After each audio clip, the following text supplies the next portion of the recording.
All right, today on the Basketball Academy, we are joined by the NBA defensive guru, Coach Ron Adams. Ron has been coaching with the Warriors the last 10 years and in the NBA for over 30 years. Before that, he was in the college ranks in schools including Drake, Fresno State, UNLV, and UC Santa Barbara. Coach, thank you so much for joining us today, just talking hoops and life. My pleasure. Thanks for having me. Absolutely. And Coach, one of my first questions for you is Steve Kerr recently talked about your guys' core values: joy, mindfulness, compassion, and competition. How do you and you guys as a staff hold the standards of that with each other and to make sure that's this stuff is being held accountable with your players as well? Well, you kind of remind yourself of the tenets now and again to establish that with your team. Keep it in mind, I should say. But that's a kind of a hard question because we've had this culture for 10 years.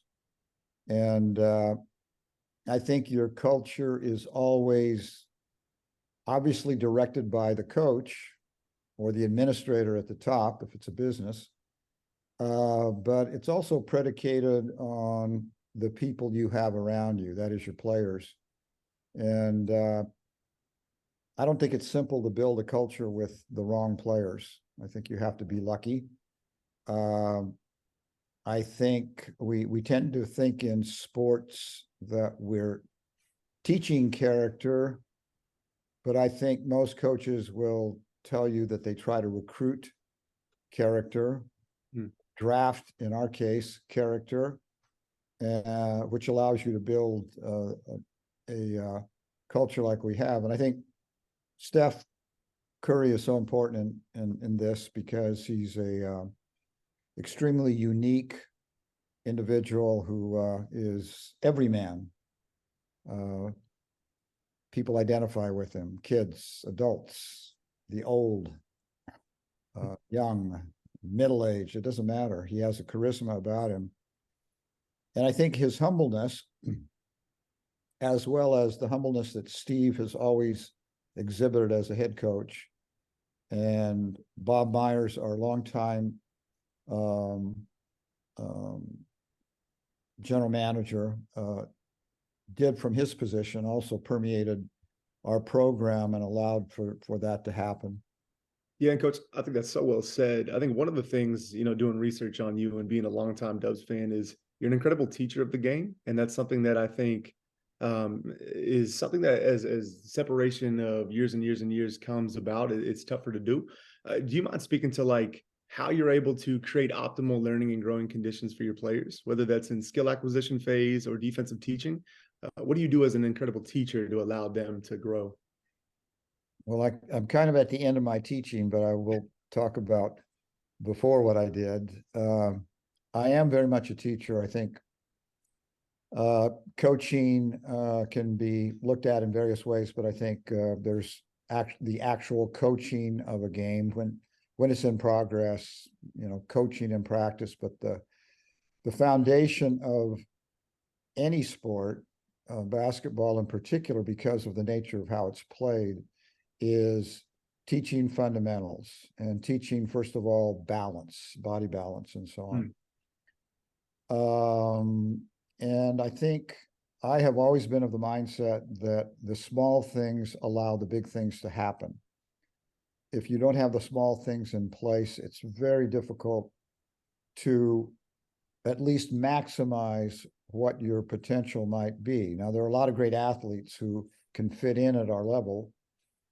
Some fundamental, some not so. But I think that's the real battle nowadays.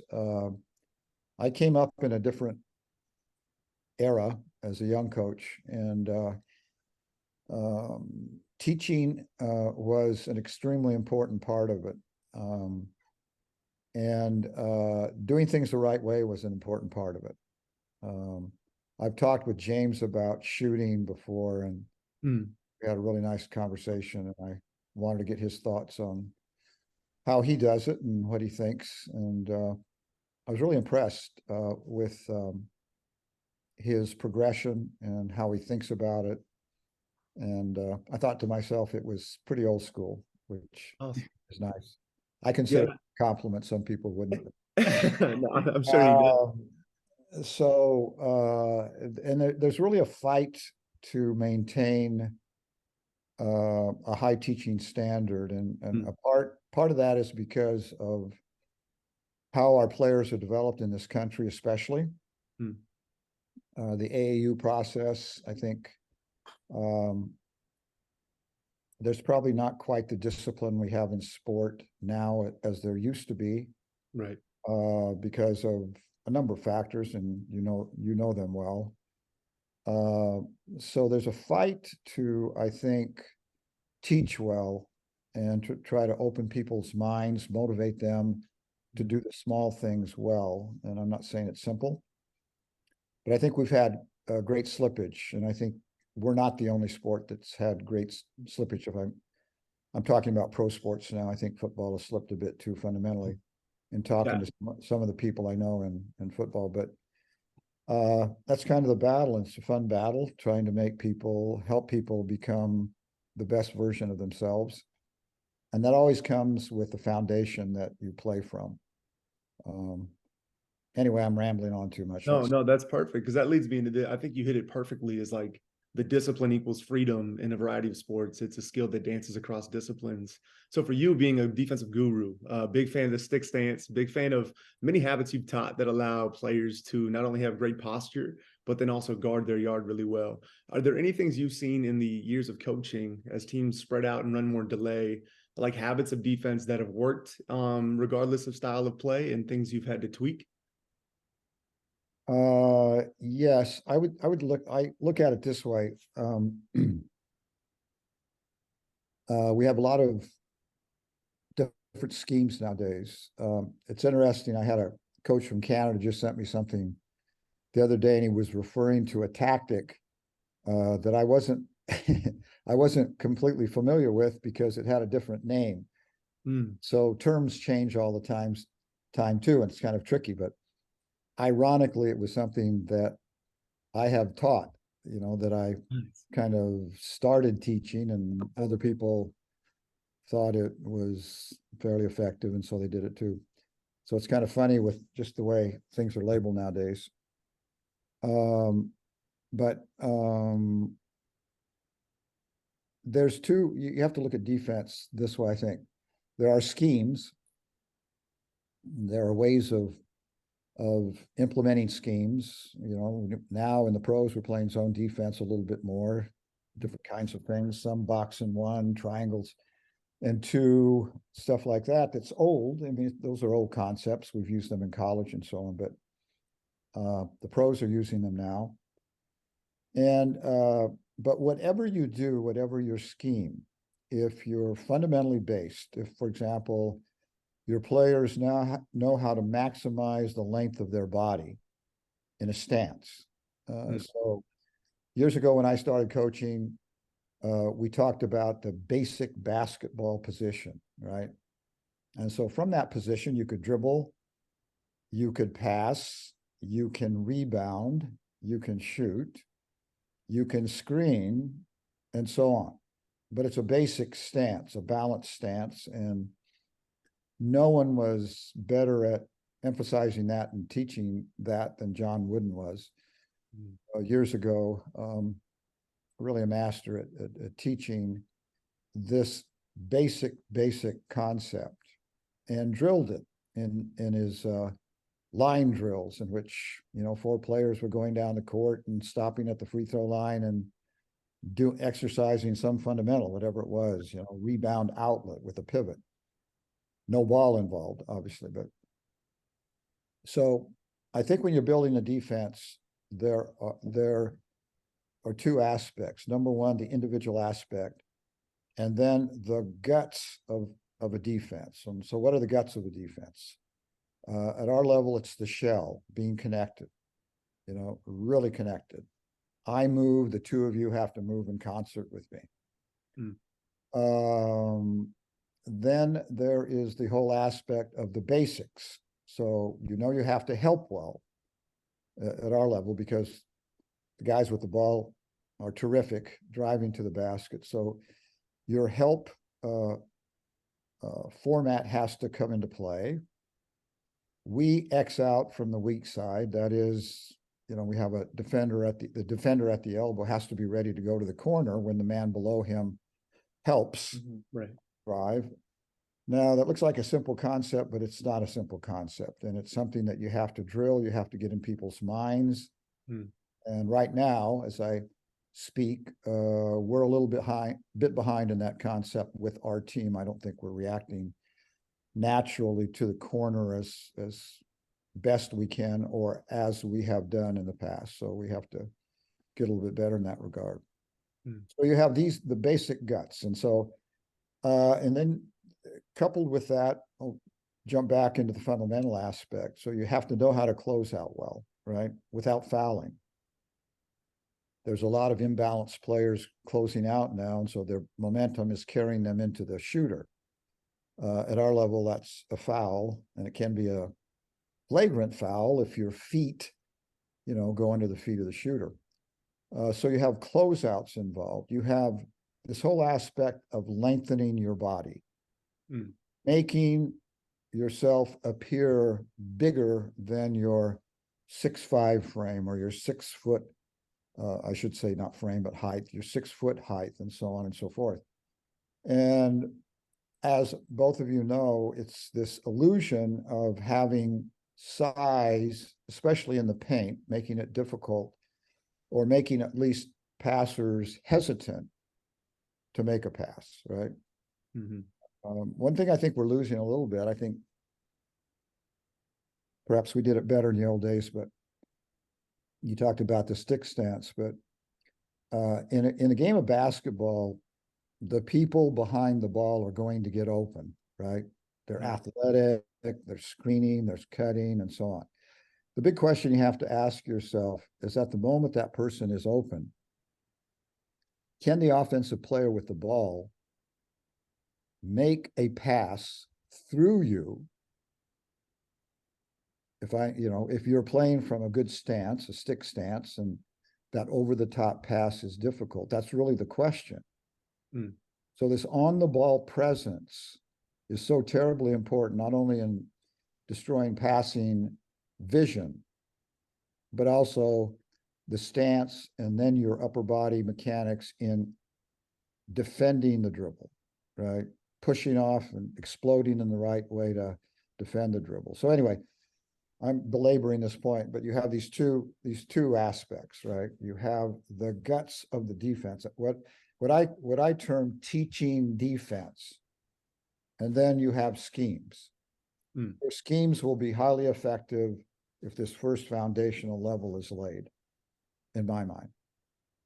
I love it. Don't ever think you're belaboring. This is all incredible stuff, Coach. Appreciate you. Yeah, Coach. Earlier we talked about like your guys' joy, and one of the things I first loved when you emailed me, the end of your email, it said, "Don't forget to have fun." And one of my mentors always told me is like, don't forget the F word, which is fun when you're playing basketball. And I think a lot of kids these days, they're forgetting about that word. So how do you instill fun into your current players today with all, again, social media? There's so many extra stuff going on in their lives. How do you keep their minds present, have fun? Well, I think we have a great group of coaches who relate to the players well. We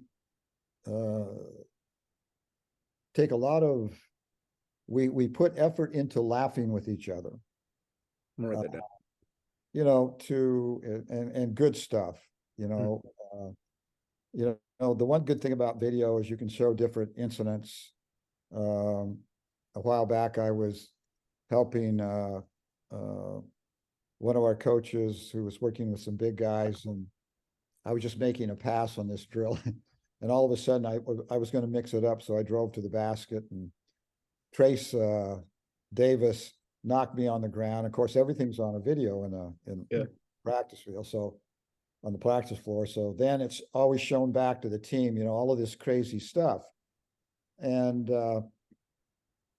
so, we do that. Steve is really good at anytime we can celebrate something, an event in a person's life or an achievement or whatever, we do that. And we, not so much this year, we haven't, but other years, especially our first 5 years, we do really different things with the team, not practice, go do something, have a wiffle ball game. We've done a pickleball, we've done bowling, we've had, all these different kinds of things that are team building. And we do a lot of team meals together too on the road, which graciously our owner pays for. But it's also become a real focal point of camaraderie and community. So those things all help. But I think it's the attitude of your coaches vis-a-vis the players. I think we care about our players. It might sound funny at the pro level, but I have to tell you that guys at our level, they're obviously highly compensated, but they're still like the people you work with. Mm-hmm. They like to be complimented. They like conversation. There's so many opportunities to talk about things that are much more important than the sport itself. And I think this builds a certain kind of respect, but also a certain outlook, let's call it joy, mindfulness towards life itself and the important things in life, right? Definitely. We're doing a thing this year that I thought was really good. Chris DeMarco, one of our coaches, I share a little office with him. He's a great guy. He's one of our defensive coaches and one of my acolytes, so I kind of coached through him a little bit. But he coached the national team of the Bahamas this summer. He's done that for several years now. And they advanced out of their zone. They beat Argentina, which was a major accomplishment. Now, there are many players from the Bahamas who are playing in the pros. It's just a matter of if you can get them out in your team and so on. But what he did was he had each player get in front of the team, supply the video person with some pictures of their families and their homies and, maybe teams they played on, their, pictorial of their family, their grandparents, and so on and so forth. And he just felt it was fabulous. And so we've done it this year, and it's incredible. It's incredible because you work shoulder to shoulder with people. It can be coaches even if you don't get to know them well, but whomever you're working with and you don't really know them, and now they're before you, talking about their lives, just some remarkable stuff. Chris Paul did his little talk the other day. It was, it was just a blessing to behold, just, seeing the rich texture of his upbringing and his grandparents and what they did in North Carolina and so on. Just fabulous. So, there's all sorts of opportunities at our level. It's probably different at other levels. We're together forever, right? The season's long and we have time to do this stuff. But again, these kinds of things build respect. I think there's joy to them. Some of the guys really get into this and, are joyous in their presentations and proud of their backgrounds, obviously, and their families, as all of us are. But I think that's really been an important thing for us this year. So you're always trying to find ways to build joy, camaraderie, connectivity, because at the core, we're people working together for a common goal. And getting back to James's point, good grief, which escaped my mind. You said something at the top about fun. Yeah. We all are sitting here looking at each other on this Zoom because we love the sport, right? And I would say that we love to play it, right? Sure. And so that's why we're here. And the only reason we started playing it was because it was fun. Yeah. And Pete Carroll and guys like this, who Pete has influenced Steve a lot in his philosophy, but they make it fun. They make it interesting. Because at the core, they know if their players are having fun and being serious. This isn't about having fun, slappy fun. This is about fun, but being serious about what's before you. Get better performance. People are more in tune with themselves, more in tune with their teammates. It's a really simple axiom that I think we've made too hard over the years. And when I started coaching, it was a different coaching mindset, a different coaching environment, and healthy in some ways, not healthy in other ways. Totally. Yeah. You could just see by the way you guys play, and especially like you said that the core of your team was Steph, always smiling, and it's such a joy to probably play with Coach, and he just has fun out there. Yes, he does. Yes, he does. Yeah, and with that, I think like one of the things researching you is you're a lifelong learner, and I think that's something that we thoroughly enjoy is you're consistently growing and stretching and getting better. And I know when Steve famously went up to Pete's practice, they both shared a love of The Inner Game of Tennis by Timothy Galway. Is there anything you've consumed, even if it wasn't recently, book-wise, podcast-wise, that has grown your acumen a little bit? Well, there's so much out there, that helps you to grow. I just finished, my wife's kind of an English lit person and used to teach and so on, but she introduced me to an author, Canadian author by the name of Louise Penny. And she writes she writes in the detective crime genre, but not hardcore. It's really an interesting read. She's done 18 books, and I just finished the last one like a month ago. What she does is she develops her character so well. She has such a great understanding of the human condition, as does her main character in the book, the head of the Montreal Sûreté by the name of Armand Gamache. And even through fiction, if it's well done and characters are developed well, you learn a lot about yourself and you learn a lot about others. And so there are technical books that can help you, which I've always, looked at. But there's many other sources of learning that helps you deal with people and helps you become a better version of yourself in order to do that. I have an author friend, Jerry Lynch, who's in Santa Cruz. Jerry's done a number of coaching books. He's he's an executive coach for coaches and teams. He's done this for many, many years. His latest book is called The Mindful Coach. And Jerry does a great job of presenting a different way of looking at coaching and a different way of being as a coach.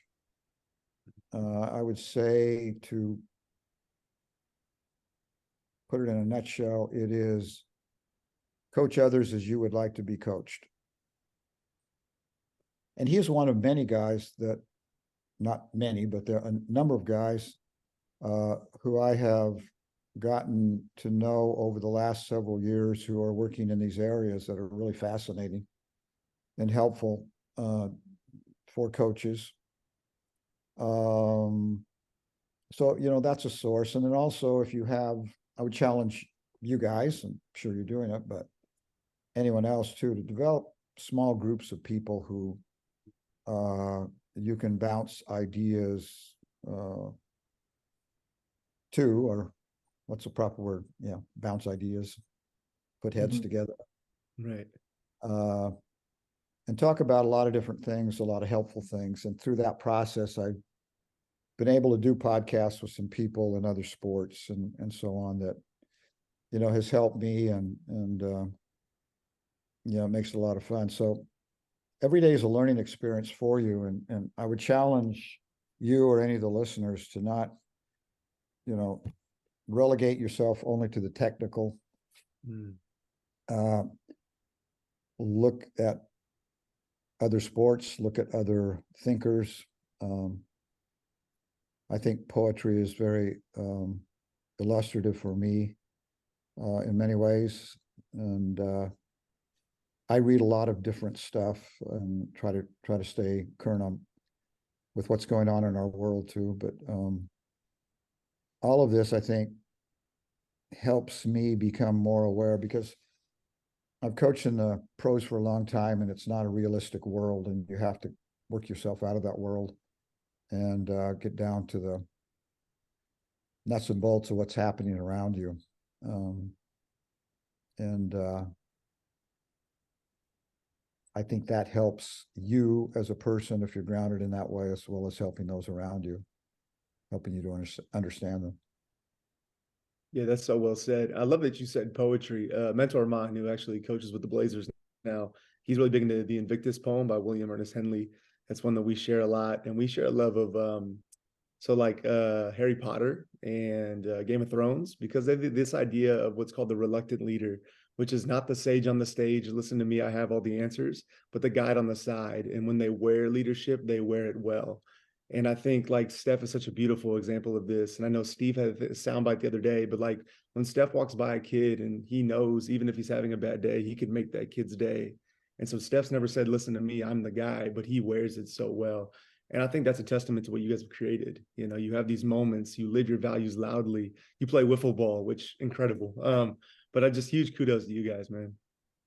Well, I think Steve has used his soapbox well. He's a passionate guy. He comes from a family of academics. His mom, Anne, I think is 87 or 88. She still drives. She still has an office on UCLA campus. She works with Fulbright students. I might be getting this wrong. I've met many of them. She comes to games in LA. But that's the kind of woman she is. And Steve's dad was an academic. He has brothers and sisters who are academics. So his view of the world is a broad one. And he grew up in the Middle East some, and his mom spent a lot of time there. So his view of the world is a really unique one. It's a very full view of the world, and he's a very compassionate guy. And Steph is too. I mean, we've done nothing to help Steph in that regard. Steph is again a real visionary and an approachable visionary, and is doing so much for so many. And this is why he's one of the guys that I hope he makes, just keeps making the money, because he puts his money to good use. And that's what you want to see with these guys, that sense of social responsibility. And most of our guys have that. And so, yeah, good people to be around. That's awesome. Awesome, Coach. And so we ask all of our guests this question is, when are you at your best? I mean, what time period in my life? 12:30 Pacific. Oh, when am I at my best? Besides when you're winning championships, like when are you? Well, you'll find in coaching, those are, obviously it's been a godsend being here, but there are so many peak experiences in coaching, and you have to know when you've done a good job of coaching. I've been in some fairly bad situations, not only as a head coach, but as an assistant. And I thought I did a really good job with what I was given. But you have to recognize that no one else is going to, right? Because it's a win and loss culture, but you have to recognize when you've done well. And perhaps not gotten the pats on the back that, that all of us would like to have occasionally. Our level is not a level where you get a lot of pats on the back, but it's nice when you get one. But I always felt I was at my best, or at least, that would be one at best time period for me when things were a little rocky. When a team was struggling a bit. And trying to make sense of it, and also trying to see the positive in the process, because you can be struggling, but you can be making strides. Again, that's an area in which no one is going to acknowledge that. You as a professional have to see it. It's funny, was with Scott Skiles in Chicago, and he was really a brilliant coach. And we started off, we had a young group, and we started off maybe 1-9, 1-8. And we were playing in Utah. We had an away game in Utah. Utah was good at that point. Still are, but I mean, at that point, they were really good. Right. And we'd been making great progress. I just kept telling Scott, I said, Scott, we're getting better. It's going to happen. We're getting better. We're getting better. He was pretty down at that moment. We won at Utah, and then kind of kept rolling, and with a young group got to the playoffs that year. But I think I've always had the philosophy of not getting too high when things are really going well, and trying to not get too low when things aren't, because in sport, as you know, it's a very thin line at highly competitive levels of winning or losing. And over the course of time, we have won games that we shouldn't have when we're playing poorly, and we've lost games in which we're really playing well. And so that's kind of my approach, has been my approach. I don't know if I answered that well, but you did not really well, man. Kind of a good question. I have to give James credit on that one. That's a tough question. And I give Justin that credit. I always thank the pastor. So yeah. Well, one, we just really appreciate the time, Coach. I know that we all love the game of basketball. This game is given so much, and people who are good to the game is good to them. And we just appreciate what you've given to this game, and wanted to highlight you specifically. So thank you, Coach. Well, thank you guys for having me. I had a really good talk with James a while back, and I was really delighted to hear about what he's doing, and the philosophy behind it. There's so many really great groups out there doing so much in basketball. It's just incredible. It's just mind-boggling. I mean, when I grew up, I never went to a basketball camp because there weren't any. And the opportunities and the bright minds like the two of you who are out there doing things with young people, and not only shaping their basketball games, obviously, but this is just a step for many young people to build their lives, to build that foundation around them that allows them to succeed and work through adversity, and then also learn how to work with others. That's the big thing about a sport, right? 100%. Yeah, man, it really triggers. Oh, sorry. I just wish both of you well in that, and continue on. Absolutely. Yeah. And it trickles down from what you guys do at the top, where we all see the results of it on TV or in person at games, but we know the struggle that goes on during the seasons, and just reminding coaches and players like you're not alone. And so really appreciate you sharing all that. Thank you. We have a little bit of a struggle now, so we're going to have to get through it. So We believe. So we'll look For forward sure. to continuing talks, Coach. And thank you so much for being on the Basketball Academy, and talk soon. thank you so much.